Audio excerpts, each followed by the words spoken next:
Sampai sekitar waktunya kunjungan Ibnu Battuta, Mogadishu merupakan pelabuhan yang paling sibuk dan paling kaya di pantai. Ia berada dalam jarak pelayaran yang mudah diatur dari Teluk Persia, malahan lebih mudah lagi dari wilayah Yaman.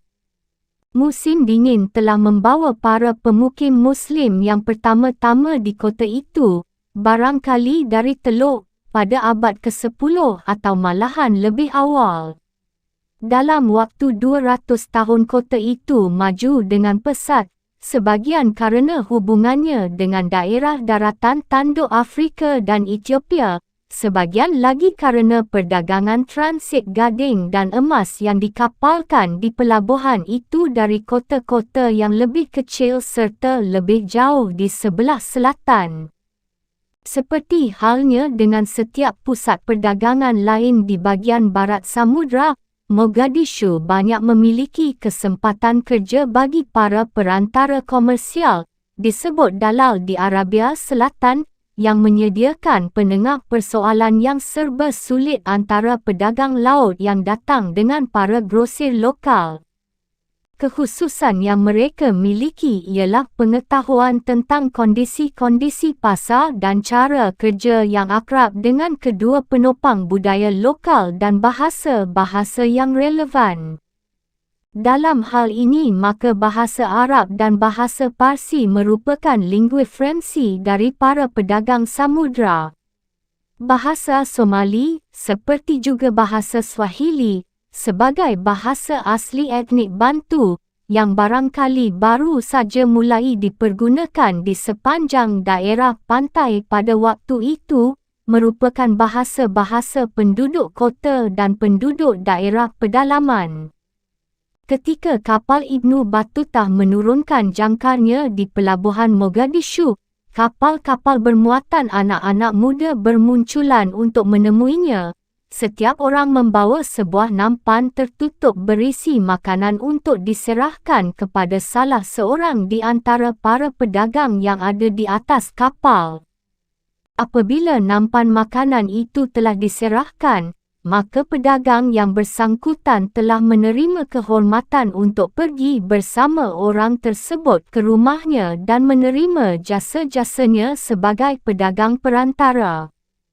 Orang Mogadishu itu kemudian menempatkan tamunya di bawah perlindungannya, menjual barang-barang untuk kepentingan tamunya, mengumpulkan uang pembayaran, dan membantunya mencari sebuah muatan barang untuk perjalanan ke luar negeri, semua itu dengan suatu komisi bersih yang diambil dari keuntungan. Tetapi para pedagang laut itu sudah akrab dengan kota tersebut.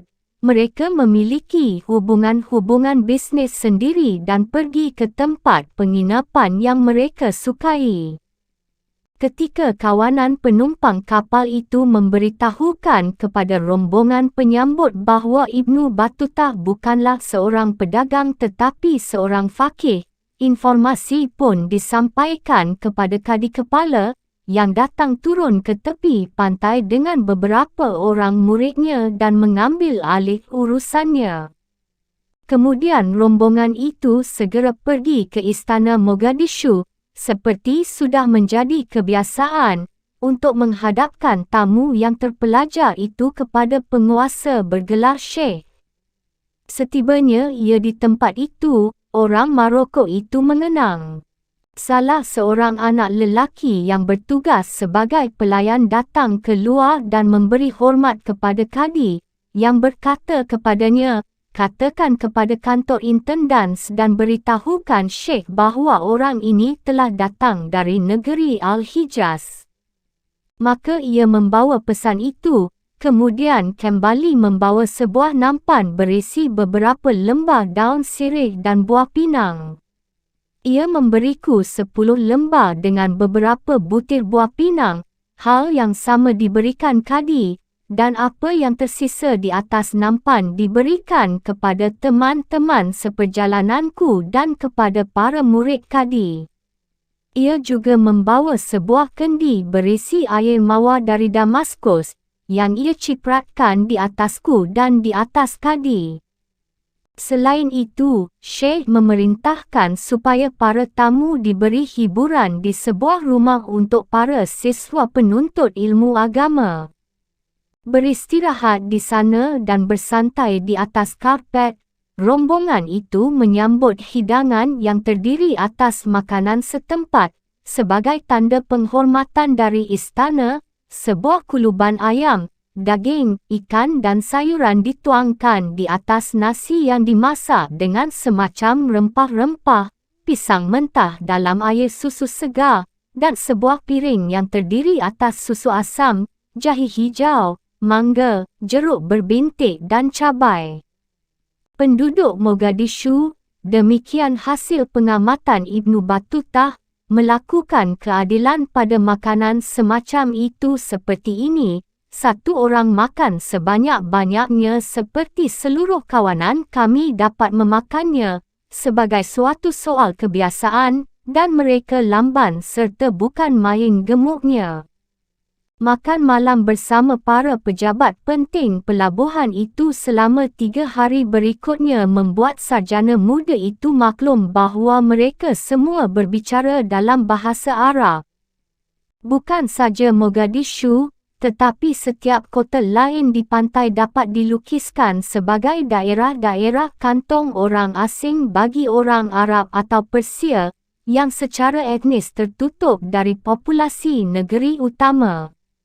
Sebaliknya, kota-kota itu adalah kota-kota Afrika, dihuni secara luas oleh rakyat keturunan Afrika, apakah orang Somalia atau suku-suku berbahasa Bantu. Penyebaran budaya Islam ke arah selatan sepanjang pantai tidaklah sinonim dengan proses kependudukan wilayah itu oleh para kolonis dari jantung negeri Irano-Semitik. Para penguasa, sarjana, pejabat, dan pedagang besar, seperti juga para pekerja pelabuhan, petani, tukang dan budak belian, mereka merupakan rakyat berkulit hitam pekat dan berbicara dengan bahasa Afrika dalam kehidupan sehari-harinya. Bagaimanapun, perpindahan manusia mengikuti perdagangan sebagai salah satu akibat berkelanjutan dari pemanfaatan musim-musim. Mereka adalah pemukim-pemukim dari Afrika dan Teluk Persia yang lahir di laut, yang memperkenalkan agama Islam kepada pelabuhan-pelabuhan kecil dan kampung-kampung nelayan sepanjang pantai. Suatu siasat berlanjut dari para pendatang baru, yang bersama-sama dengan para pedagang yang berkunjung, menjamin dan memperkuat minat Islami masyarakat pantai. Bagi orang-orang Arab dan Persia dari wilayah sabuk laut sebelah utara yang serba kering itu, Afrika Timur adalah semacam Amerika di abad pertengahan, sebuah negeri yang subur, cukup airnya bagi kesempatan ekonomis dan sebuah tempat keselamatan dari dahaga, kelaparan, kelebihan penduduk, dan peperangan di kampung halaman. Bahkan terdapat beberapa bukti berupa sebuah perkebunan abad ke-13 di Mogadishu dari sebuah kelompok pemukim asal Tashkent, para pengungsi dari sebuah peperangan di Asia Tengah. Mayoritas besar dari para imigran adalah kaum laki-laki, yang dengan cepat menikahi anggota keluarga-keluarga setempat atau mengambil gundik-gundik budak belian, sehingga meniadakan setiap kecenderungan ke arah separatisme rasial. Di antara para pendatang baru, sambutan hangat selamat datang diberikan kepada para penyandang gelar syarif atau sayyid, yang mungkin mewakili proporsi substansial para kolonis dari Arabia Selatan. Seorang sayyid adalah seorang tokoh yang dikenal sebagai keturunan dari Nabi. Sebagai suatu kelompok, para syarif telah membawa ke kota-kota pantai 2 kualifikasi dalam hal keperluan yang tidak terbatas. Pertama ialah penguasaan bahan bacaan dan pengetahuan mengenai syariat. Lainnya ialah atribut elusif abstrak, yang disebut barakah, cahaya keselamatan ketuhanan yang dipercaya hadir pada kedudukan seorang syarif. Di samping setiap orang sama-sama menangani perdagangan, keluarga para syarif melakukan fungsi-fungsi yang multiple sebagai pejabat kota, hakim, sekretaris, mediator politik, pengajar sufisme, pekerja yang patut menjadi teladan, dan penentu umum bagi kedudukan Islam dari masyarakat dan pemerintahannya. Di atas segalanya, para syarif itu, seperti halnya dengan imigran-imigran lain yang terpelajar, berjuang untuk menanamkan hukum agama, khususnya mazhab Syafi'i yang berkuasa di Arabia Selatan. Inilah sumbangan yang paling menonjol bagi kosmopolitanisme Afrika Timur, kerana hukum merupakan cap kesatuan oseanik tempat kota-kota itu mengambang. Pada hari keempat kunjungannya, Ibnu Battutah berangkat untuk bertemu dengan Syekh, seorang syarif yang berasal dari negeri Yaman jauh, yang keluarganya telah muncul sebagai sultan-sultan kota itu pada abad-abad terdahulu. Hari itu adalah hari Jumaat. Tamu muda yang mengikuti solat di masjid pusat itu, berpakaian baru dan bersorban secara resmi diperkenalkan. Kemudian sang penguasa, yang bernama Abu Bakar, memimpin para pengiringnya kembali ke istana. Rakyat semuanya berjalan dengan kaki telanjang. Di atas kepalanya dibentangkan 4 lembar tirai dari kain sutra dan pada puncak tirai itu ada sebuah gambar seekor burung dari emas. Pada hari itu pakaiannya adalah sebuah jubah dari bahan baju warna hijau asal Yerusalem dan di bawahnya terdapat baju yang longgar dari Mesir. Ia memakai selembar selubung terbuat dari sutra dan diberi surban yang amat besar. Di depannya genderang, terompet dan pipa dibunyikan. Para amir dan prajurit-prajurit berjalan di depan serta di belakangnya, dan kadi, para faqih, para syarif bersamanya. Ia memasuki ruangan dewannya. Dalam susunan demikian itu, para wazir Perdana Menteri, amir dan komandan-komandan serta para prajurit duduk di bawah di dalam ruangan pertemuan. Mereka melanjutkan kegiatan ini sampai waktu solat asar. Tampaknya Ibnu Battutah telah sering menyaksikan upacara seperti itu dalam beberapa hari berturut-turut dan telah tinggal di Mogadishu selama 1 atau 2 minggu. Tetapi ia segera menumpang kapal lagi dan meneruskan perjalanannya ke arah selatan sepanjang pantai tropis yang dikenal oleh para ahli geografi Arab sebagai negeri Zanj. Ketika melintasi khatulistiwa dekat perbatasan zaman moden antara Somalia dan Kenyah, ia melihat tanah darat dengan semak belukar kering dari bahagian utara secara bertahap memberi jalan kepada tumbuh-tumbuhan yang lebih lebat dan gerombol-gerombol hutan mangga di sekitar muara-muara kali dan sungai-sungai kecil yang sempit.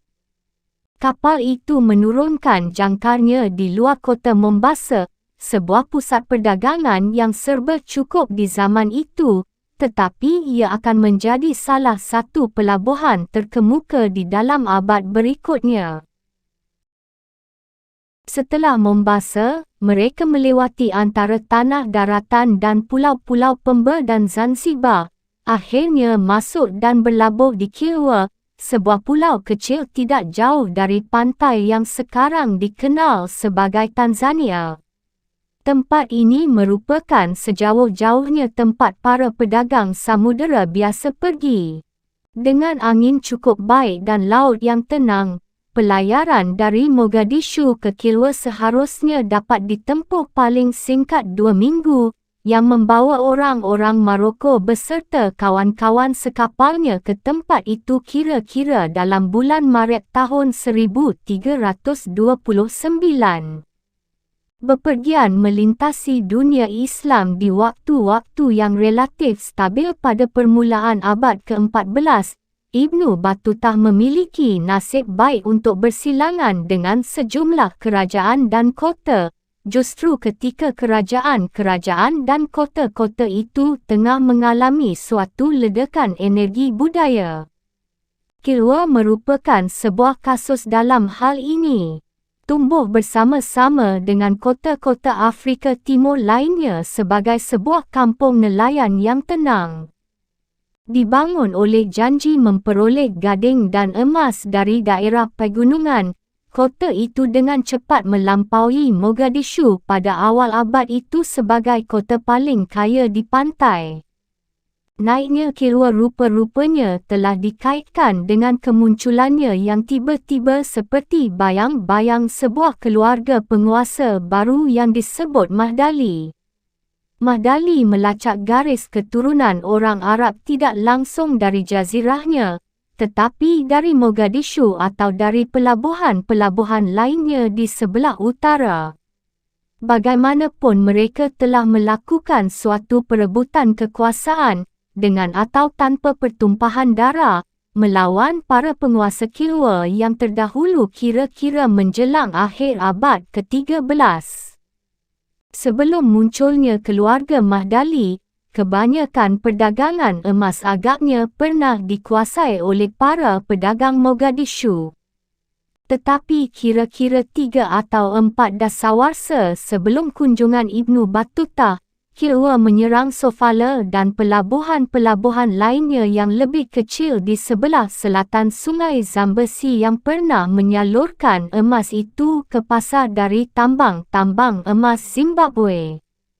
Dampaknya ialah orang-orang Kilwa mengawasi dengan ketat, hampir menyerupai monopoli atas perdagangan itu, menaikkan martabat kota mereka menuju ke status pusat transit yang prinsipal bagi emas di samudera bagian barat.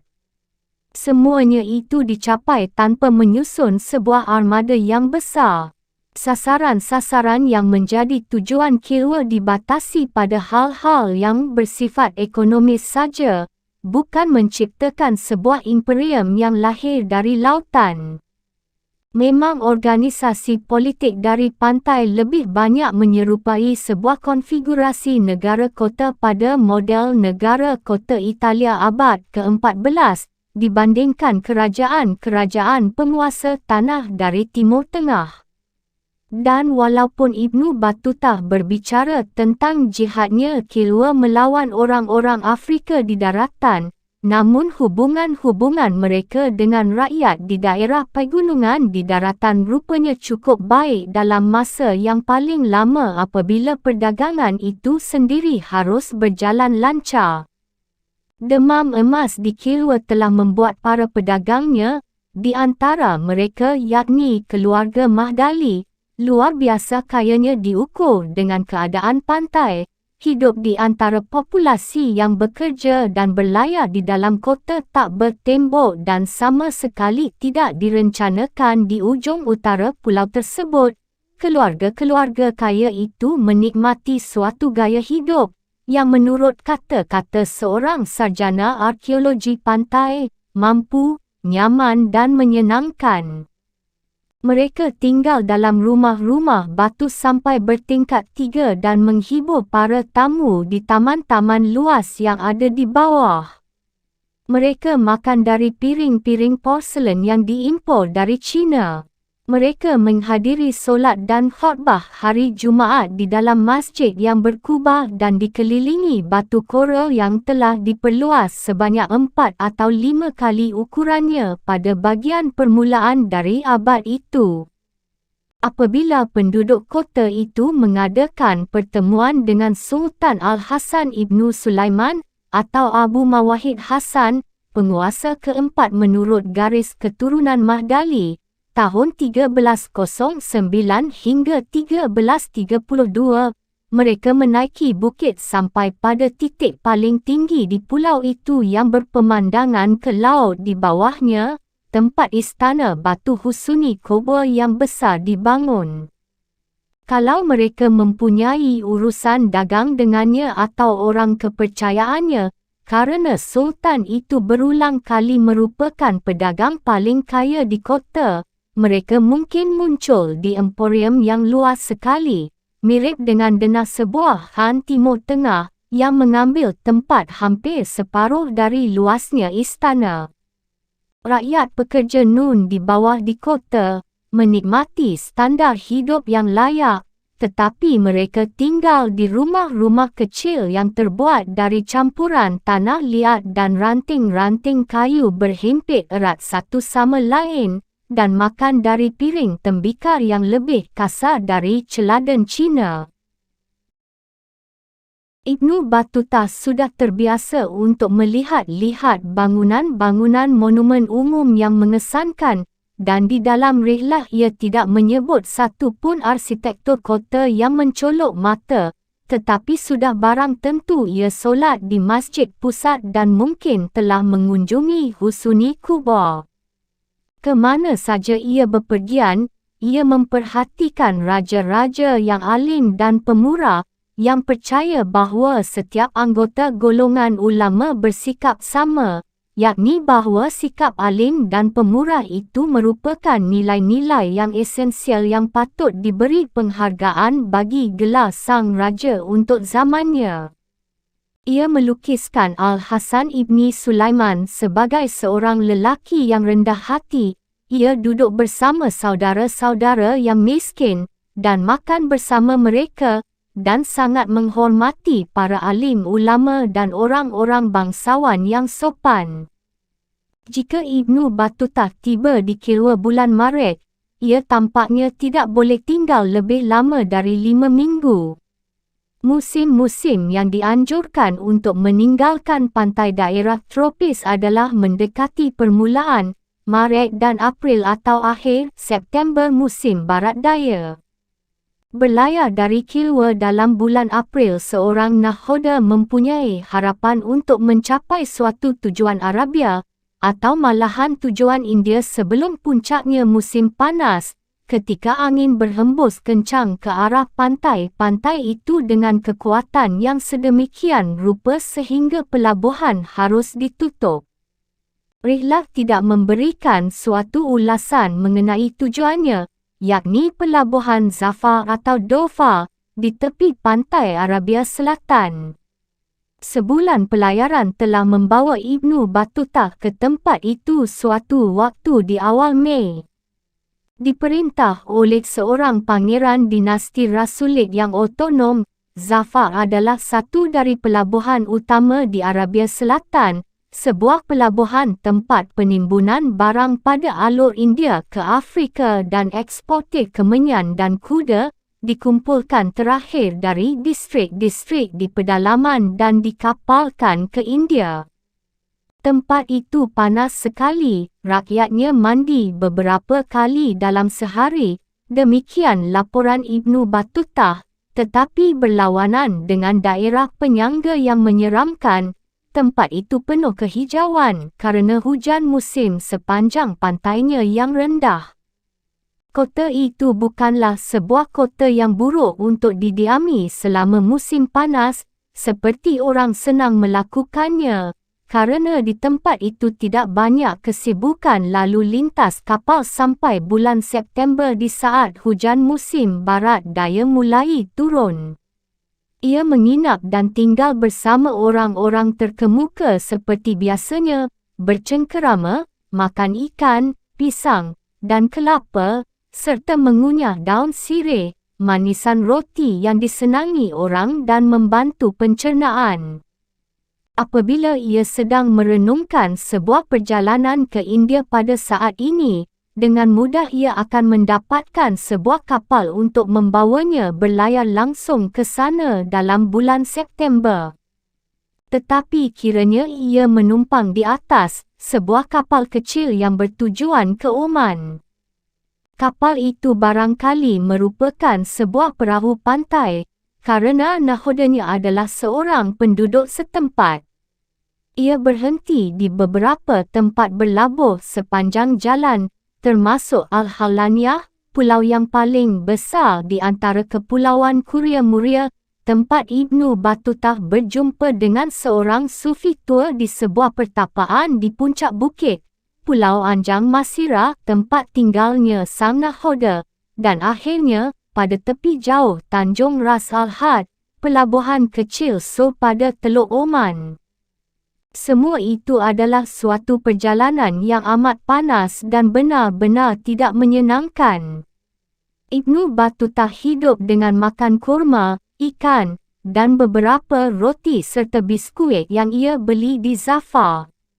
Ia dapat saja memakan burung laut yang dibakar, tetapi ketika diketahui bahawa para pelaut yang menghinakan Tuhan itu tidak membunuh binatang buruan mereka dengan memotong batang lehernya seperti yang diperintahkan Al-Quran, maka ia menjauhkan diri dari para awak kapal dan makanan mereka. Pada suatu tempat di sepanjang pantai gurun itu, ia dan kawan-kawan penumpangnya merayakan pesta kurban atau Idul Adha, tahun 729 Hijriah, atau 3 Oktober tahun 1329. Berlabuh di tepi pantai So beberapa hari kemudian, Ibnu Battutah melihat, atau pikirnya ia dapat melihat, pelabuhan Kalhat yang sibuk, yang terletak 13 mil lebih jauh di pantai. Kapalnya masuk ke pelabuhan itu pada hari berikutnya, tetapi ia amat tidak menyenangi awak kapal yang tidak beriman itu dan tidak mahu berurusan sedikit pun dengan mereka. Dan sejak Kalhat menjanjikan sebuah tempat menginap semalam yang jauh lebih menarik hati dibandingkan di So, ia memutuskan untuk pergi ke tempat itu dengan berjalan kaki.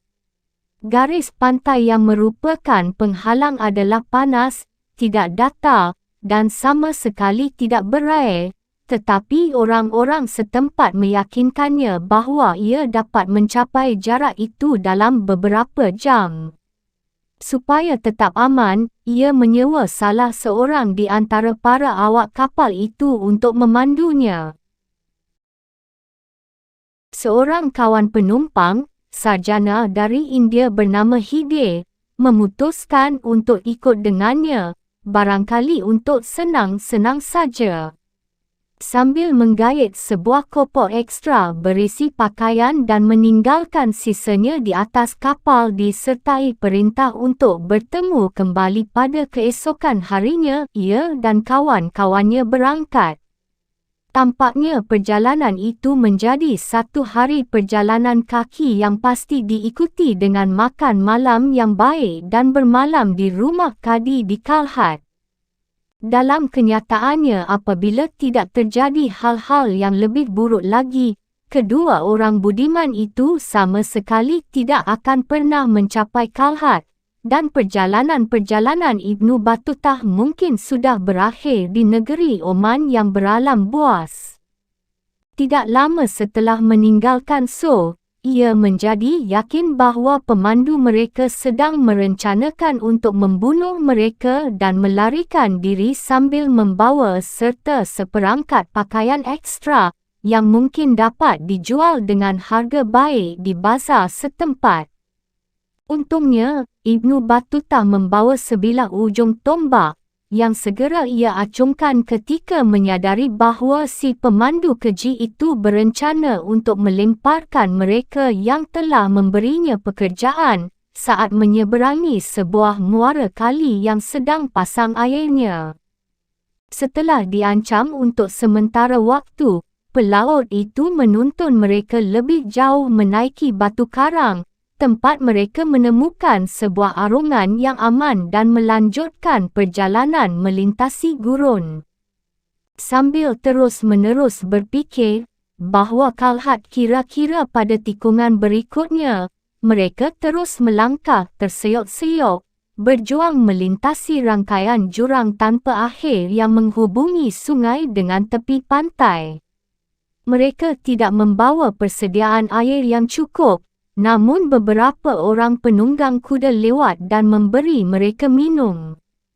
Menjelang malam, pelaut itu menyadari bahawa mereka harus berjalan kembali menuju pantai, yang saat itu kira-kira 1 mil jauhnya, tetapi Ibnu Battuta menolak.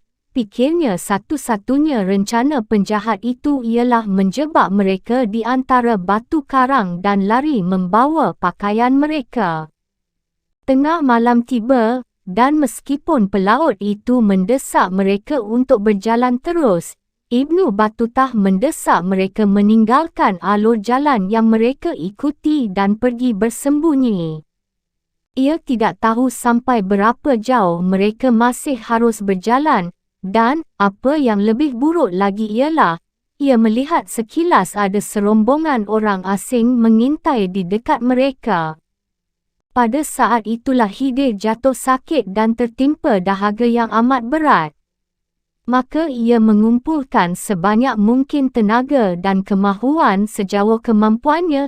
Ibnu Battuta terjaga sepanjang malam, mengepit baju yang diincar di bawah jubahnya dan menggenggam ujung tombaknya, sedangkan Khidir dan pemandu berhati dengki itu terlelap tidur. Saat fajar menyingsing, mereka kembali ke alur jalan dan segera bertemu dengan orang desa yang sedang menuju Kalhat untuk ke pasar. Pelaut itu setuju untuk mengambil air dan setelah berjalan dengan susah payah melintasi lebih banyak jurang dan bukit-bukit terjal, mereka akhirnya mencapai pintu gerbang kota. Waktu itu mereka amat lelah, kaki Ibnu Battuta bengkak bukan main di dalam sepatunya, sehingga darah hampir mengucur di bawah kukunya. Untuk menambah kesulitan dalam kesusahan, penjaga pintu gerbang tidak mahu mengizinkan mereka lewat untuk mencari tempat penginapan sebelum mereka memperkenalkan diri di hadapan gubernur untuk menjelaskan tujuan mereka. Seperti harapan Ibnu Battuta berdasarkan pengalaman-pengalaman sebelumnya, ternyata gubernur itu adalah seorang yang luar biasa. Ia mengundang kedua sarjana yang tertimpa malapetaka itu sebagai tamunya. Aku tinggal bersamanya selama 6 hari, demikian ingatan Ibnu Battuta. Selama itu aku tidak punya tenaga untuk mengangkat kakiku kerana sakit yang diderita. Tak terdengar lagi berita mengenai penyiksa itu. Barangkali mereka telah kembali ke kapalnya sebagai seorang pencuri kecewa yang tidak memperoleh apa-apa kecuali mendapatkan keburukan untuk usahanya. Dari deskripsi rihlah mengenai Kalhat dan sekitarnya, Ibnu Battuta agaknya telah menghabiskan waktu sedikitnya beberapa hari untuk melihat-lihat sekitarnya setelah ia sembuh dari sakitnya. Secara politis, Kalhat merupakan bagian dari Kesultanan Hormuz, seperti Muscat, Soha, dan pelabuhan-pelabuhan lainnya di sepanjang pantai antara Ras Al-Had dengan Selat Hormuz, sebuah kota musiman pada tingkatan pertama. Dipotong dari sisa Jazirah Arab oleh laut pada 3 tepinya dan kehampaan yang kering dari Mt. Quarter pada tepinya yang keempat. Kota itu berkomunikasi dengan India Barat lebih mudah dibandingkan dengan pantai-pantai lainnya. Sambil berjalan-jalan di bazar, Ibnu Battuta dapat melihat banyak pedagang India menjual beras dan bahan makanan lainnya kepada pelabuhan dan rakyat daerah penyangga, membeli kuda, dan tentunya berurusan dagang segala macam barang mewah dari Asia yang tujuan akhirnya ialah Tabriz, Kairo, Kilwa dan Venetia. Kawannya Khidir sudah tidak disebut lagi setelah Kalhat. Barangkali ia membukukan dirinya pada sebuah kapal dan kembali ke India. Pada saat itu tampaknya Ibnu Battuta memutuskan untuk kembali ke Mekah. Dan barangkali, untuk sementara ia merasa jenuh menginjak-injak kapal-kapal yang tidak berdek dan awak kapal mereka yang jahat itu. Ternyata Kalhat menjadi pemandangan yang terakhir tentang Samudera Hindia selama 12 tahun. Ia berbalik ke arah barat memasuki jurang-jurang menakutkan Pegunungan Hajar di sebelah timur, ditemani para peserta karavan yang tidak disebut namanya. Ia membuat jalan melintasi jantung negeri Oman yang tidak data. Tempat perhentian yang ia sebut hanyalah Nazwa, kota terpenting di daerah pedalaman dan ibu kota sebuah dinasti raja-raja suku bangsa yang dikenal dengan nama Banu Naban. Deskripsi mengenai perjalanannya dari Oman Tengah kembali ke Mekah meninggalkan sebuah jejak lembah yang mengagumkan, berliku-liku, loncatan waktu, dan informasi yang membingungkan, sehingga alur jalan dan kronologinya tidak dapat dijelaskan dengan kepastian apapun, paling tidak sampai ia tiba di Al-Katif, sebuah kota di tepi pantai Arab kira-kira setengah jalan ke arah utara Teluk Persia. Menurutnya, ia pergi langsung dari Nazwa ke Hormuz, imperium besar yang mengawal lintasan sempit masuk ke teluk, dan pada saat itu, pusat perhentian utama untuk karavan perdagangan lintas darat menuju Tabriz, Turki dan Laut Hitam. Hormuz terletak di atas sebuah pulau kecil yang tandus jarun, atau jirun, 5 mil jaraknya dari pantai Persia. Ibnu Battutah tidak bicara apa-apa tentang bagaimana ia sampai ke tempat itu, tetapi tentunya, ia dapat melakukan sebuah perjalanan singkat di atas laut dengan melintasi selat, mungkin Soha, sebuah pelabuhan penting di pantai Oman sekitar 120 mil udara di atas pegunungan dari Nazwa. Ia pun tidak memberikan indikasi mengenai berapa lama ia tinggal di Hormuz, dan deskripsinya tentang kota dan penguasanya seluruhnya tampak dihubungkan dengan kunjungan keduanya yang ia lakukan tahun 1347 dalam perjalanan pulang dari India dan China. Dari Hormuz ia berjalan melintas ke tanah daratan utama dan membuat perjalanan ke arah barat laut melalui melewati daerah pedalaman Fars, atau Persia bagian selatan, dengan maksud mengunjungi seorang syekh sufi di sebuah tempat yang ia sebut Kunjupal, barangkali Kampung Kuni. Ia kemudian kembali ke pantai, tetapi keliru mengingat dua pelabuhan Siraf dan Kais sebagai satu tempat yang sama, sehingga meninggalkan keraguan pada kita, kota mana yang ia kunjungi, kalau bukan keduanya. Ia melukiskan penangkapan mutiara di lepas pantai sebelah timur. Mutiara merupakan barang ekspor terkemuka dari teluk ke India, tetapi lokasinya tetap sama-sama. Dari Kais atau Siraf, ia berjalan ke Bahrain, yang baginya berarti distrik pantai Arabia di seberang pulau yang memakai nama sama. Tetapi sekali lagi ia sama sekali membisu tentang perjalanannya kembali ke tepi barat dari teluk itu.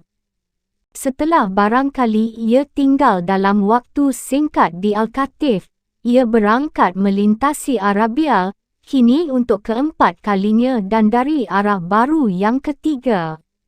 Berjalan ke arah selatan menuju Oasis Al-Hasa, kini Al-Hufuf, kemudian ke arah barat daya melalui bukit-bukit pasir Al-Dahma, ia tiba di Al-Yamama, sekarang sebuah puing 58 mil sebelah tenggara Riyadh, ibu kota moden Saudia.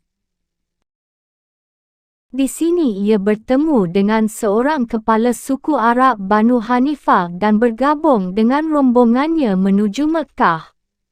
Rihlah tidak bicara apa-apa mengenai tempat-tempat perhentian yang tersisa, juga tidak membicarakan tanggal kedatangannya di kota suci itu. Jika ia meninggalkan Oman sekitar bulan November, ia mungkin dapat mencapai Mekah suatu waktu di musim dingin tahun 1330. Bagaimanapun, setelah menaiki dataran tinggi Yaman, melintasi Khatulistiwa menuju Afrika yang tropis, mengalami beberapa kali perjalanan laut yang melelahkan melalui wilayah-wilayah paling panas di dunia, dan hampir kehilangan hayatnya karena sebuah koper berisi pakaian, ia pantas menerima kehormatan pada masa selingan lainnya untuk beristirahat sambil membaca Al-Quran dan buku-buku ilmu hukum di bawah bayangan Masjid Al-Haram. Bab ke-7, Anatolia. Negeri yang disebut Bilad Al-Rum ini adalah satu di antara wilayah-wilayah paling baik di dunia. Di dalamnya Tuhan telah membawa bersama-sama barang-barang yang baik yang disebarkan ke negeri-negeri lainnya. Penduduknya adalah orang-orang yang paling elok dalam rupa, paling bersih dalam berpakaian, paling nikmat dalam hal makanan, dan yang paling ramah di antara makhluk-makhluk Tuhan. Ibnu Battutah. Suatu waktu mendekati akhir tahun 1330 atau 1332, Ibnu Battuta menumpang sebuah kapal dagang Genoa di pelabuhan Suriah Latakia atau Ladikia yang berlayar ke arah barat menuju Laut Tengah dalam perjalanan ke pantai selatan Anatolia. Ia dalam perjalanan ke India dan sekali lagi di bagian arah yang keliru. Maksudnya sudah cukup jujur ketika ia meninggalkan negeri Arab beberapa bulan terlebih awal. Ia ingin pergi ke Jeddah, membeli tempat di atas sebuah kapal yang menuju Aden, dan melanjutkan ke India pada musim dingin, seperti yang dilakukan ratusan peziarah haji dari Asia Selatan yang pulang kampung pada waktu yang sama. Namun pertama-tama ia harus menjamin jasa-jasa baik dari seorang rafiq, seorang kawan sekaligus pemandu yang mengenai India dengan baik, berbicara dalam bahasa Parsi, dan harus memiliki hubungan-hubungan yang cukup bernilai di kalangan para pejabat. Sekalipun Sultan Delhi yang tersohor itu menyambut baik para sarjana dari luar negeri dan menawarkan mereka jabatan-jabatan pemerintahan yang bergengsi serta penghargaan yang diharapkan, namun seseorang anak muda asal Afrika Utara tidak dapat berjalan-jalan di daerah pedesaan India sendirian, dan kemudian jika ia berhasil sampai ke Delhi, mudah saja untuk muncul tanpa pemberitahuan lebih dulu di istana kerajaan. Seorang rafiq adalah sesuatu yang esensial, dan setelah beberapa minggu tinggal di Jeddah ia gagal menemukan salah seorang. Pada saat itu tampaknya ia telah memutuskan akan lebih baik kiranya menuju India dengan alur jalan yang lebih melingkar dan berharap untuk berjumpa dengan tokoh-tokoh dalam perjalanan yang akan dapat menuntunnya ke Delhi dan memberinya hubungan-hubungan yang diperlukan. Maka dengan menumpang sebuah sambuk, ia berlayar langsung ke pantai negeri Mesir, berjalan ke Aidab, dan tempat ini melacak kembali perjalanannya pada beberapa tahun yang silam melintasi gurun dan ke hilir Sungai Nil menuju Kairo.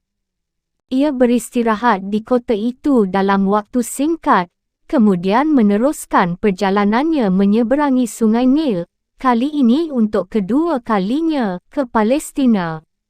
Dari titik ini jadual perjalanannya tak menentu, tetapi agaknya ia telah berjalan ke arah utara, termasuk perjalanan singkat pulang pergi di pedalaman menuju Yerusalem, melalui kota-kota pantai Levantin Ashkelon, Akri atau Akko, Beirut, dan akhirnya Latakia.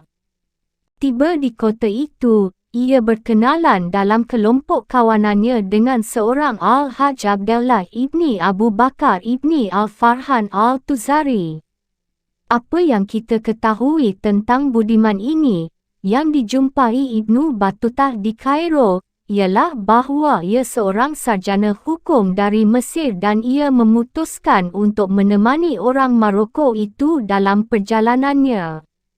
Seperti yang kemudian akan terjadi, kedua orang itu akan tetap merupakan kawan karib dan bekerja sama dalam waktu yang lama.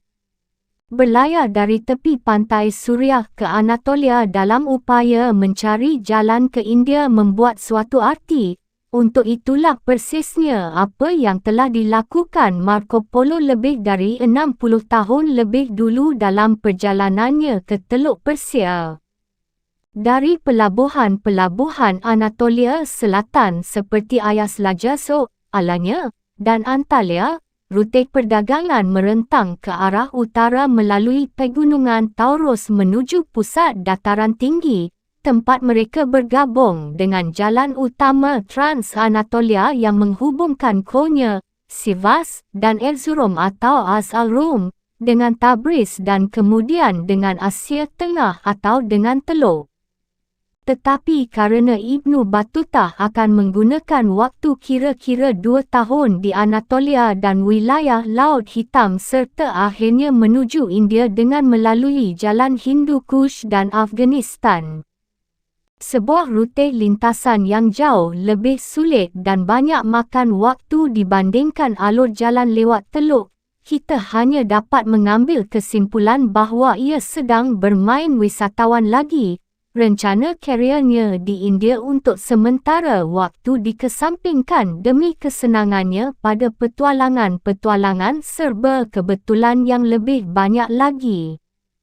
Tidak ada hal di luar kebiasaan mengenai Ibnu Battuta dan Al-Tuzari yang mengambil tempat keluar dari Latakia di atas sebuah kapal Eropah. Orang-orang Italia, Catalan dan Provençal sudah sejak lama mengusir orang-orang Muslim yang ikut berlayar dari Laut Tengah bagian timur kecuali untuk keperluan perdagangan pantai dan pelayaran singkat antara pantai Levantin dengan Cyprus. Dengan menggunakan Famagusta, pelabuhan utama Cyprus, sebagai sasaran operasi-operasi mereka di Laut bagian timur, orang-orang Genoa dikumpulkan baik di pelabuhan-pelabuhan Levantin maupun di pelabuhan-pelabuhan di sepanjang pantai Anatolia Selatan. Ibnu Battuta melukiskan kapal yang ia tumpangi sebagai sebuah kurkura, barangkali sebuah kapal berlayar segitiga, bertiang ganda, dan diberi 2 atau malahan 3 dek. Kapal itu dapat lebih besar dari yang pernah ia lihat di Samudra Hindia kerana kapal-kapal bulat dari Italia di zaman itu dengan superstruktur mereka yang besar di atas bulatan dan buritan dikenal mampu menahan sebanyak 600 ton bobot mati kargo dan sebanyak 100 anak buah kapal. Seperti biasa Ibnu Battuta gagal menceritakan kepada kita jenis muatan apa yang dibawa kapal itu, barangkali bermuatan katun atau gula dari Suriah, tetapi ia mencatat bahawa nakhoda telah memperlakukan penumpang-penumpang Muslimnya dengan hormat dan malahan tidak memungut biaya dari mereka untuk perjalanan itu. Dengan membuat jalan ke arah barat laut sekitar puncak Cyprus, kapal mendekat ke alanya, pegunungan Taurus sebelah barat yang membayangi di belakangnya, terkadang di minggu-minggu akhir dari tahun 1330 atau 1332. Kecuali perjalanan singkatnya ke Tabriz dan Azerbaijan, Ibnu Battuta baru pertama kali mengunjungi sebuah negeri yang penduduk Muslimnya kebanyakan orang Turki. Para musafir Arab ke Anatolia dalam abad ke-12 dan ke-13, sebagaimana seorang sarjana moden mencatatnya, telah mengalami serangan-serangan benturan budaya yang menggelegar ketika mereka menghadapi jalan-jalan asing orang Turki, seakan-akan menemukan diri mereka di suatu bagian yang terpencil dari Afrika daerah Khatulistiwa. Dalam abad-abad masa kekuasaan Khalifah Abbasiyah, bukit-bukit pegunungan Taurus secara efektif telah melindungi wilayah Asia Byzantium Kristen dari pasukan-pasukan tentara Arab dari Iraq dan Suriah. Tetapi lembah-lembah hijau tinggi Anatolia Timur merupakan sebuah besi sembrani bagi gerombolan-gerombolan penggembala Turki yang membanjiri Timur Tengah dalam abad ke-11 sebagai bagian dari gerakan penaklukan Seljuk Raya. Alur jalan alamiah migrasi domba dan kuda yang amat besar ini adalah ke arah barat dari Khurasan menuju Azerbaijan, kemudian terus ke Anatolia. Di Manzikert pada tahun 1071, kavaleri Seljuk telah mencapai kemenangan militer atas tentara Byzantium yang pernah mengusir pasukan-pasukan Abbasiyah selama 3 abad. Sekali pertahanan-pertahanan orang Yunani di daerah pegunungan timur itu hancur, segerombolan nomadik menyusul yang lainnya bergerak maju melalui jalan-jalan lintas celah gunung dan menyebar seperti terbukanya sebuah kipas ke seluruh pusat dataran tinggi. Dalam suatu abad Byzantium telah menyerahkan semuanya, kecuali seperempat wilayah barat Anatolia, dan sebuah masyarakat Muslim baru muncul ke permukaan, memiliki tidak lebih dari hanya hubungan perbatasan dengan dunia orang Arab.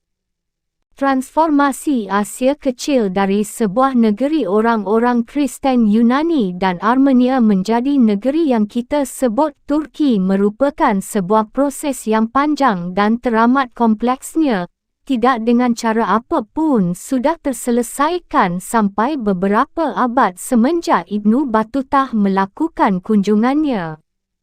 Ketika Imperium Seljuk Raya bubar pada abad ke-12, para ahli waris kedinastian mereka, orang-orang Seljuk dari Rum, seperti halnya Anatolia secara tradisional dikenal oleh orang-orang Muslim, sebuah istilah yang terpulang kembali kepada masa pemerintahan Roma secara bertahap memperkuat kewibawaan mereka atas wilayah-wilayah pusat dan timur.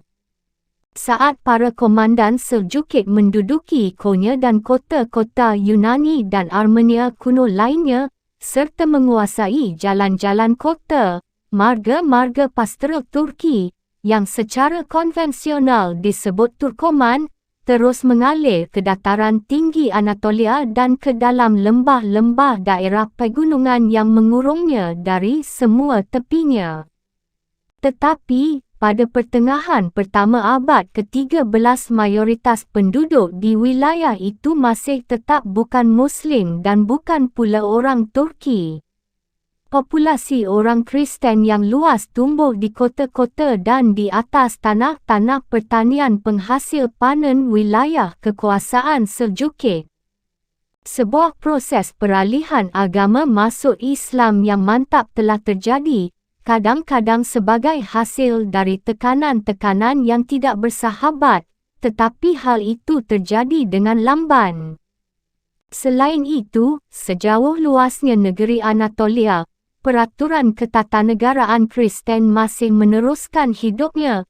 Kerajaan Armenia kecil di Sisilia yang berbatasan dengan pantai sebelah tenggara, Imperium Trebizond, sebuah negara Yunani yang pernah melepaskan diri dari Konstantinopel di Laut Hitam, dan tentunya provinsi-provinsi Asia yang masih tertinggal dari Byzantium. Tambahan lagi, perbatasan antara Byzantium dan Kesultanan telah menjadi relatif stabil, dan kedua pemerintahan itu lebih banyak menggunakan waktu dengan memperlakukan satu sama lainnya dalam semangat hubungan diplomatik antar tetangga.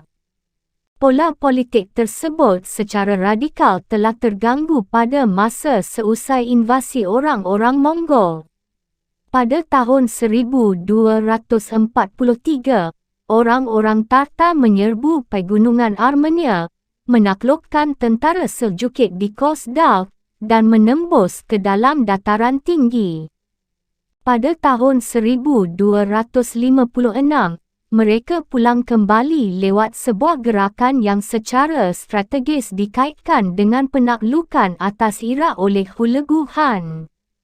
Pada tahun berikutnya, Konya, ibu kota Seljukid, telah diduduki, dan sekitar tahun 1260 benteng-benteng pertahanan Mongol telah menempati sebahagian besar kota-kota penting Anatolia Timur dan Anatolia Tengah. Kesultanannya tidak dihapuskan, tetapi diberi kedudukan sebagai sebuah negara vasal yang membayar upeti kepada Ilkhanat Persia. Memang invasi itu telah dilakukan tanpa bencana teror dan penghancuran seperti biasa. Hanya kota Kayseri yang dihancurkan, dan perlakuan itu tidak pernah mengancam wilayah Byzantium secara serius. Trebizond dan Armenia kecil terus hidup di bawah bayangan Mongol.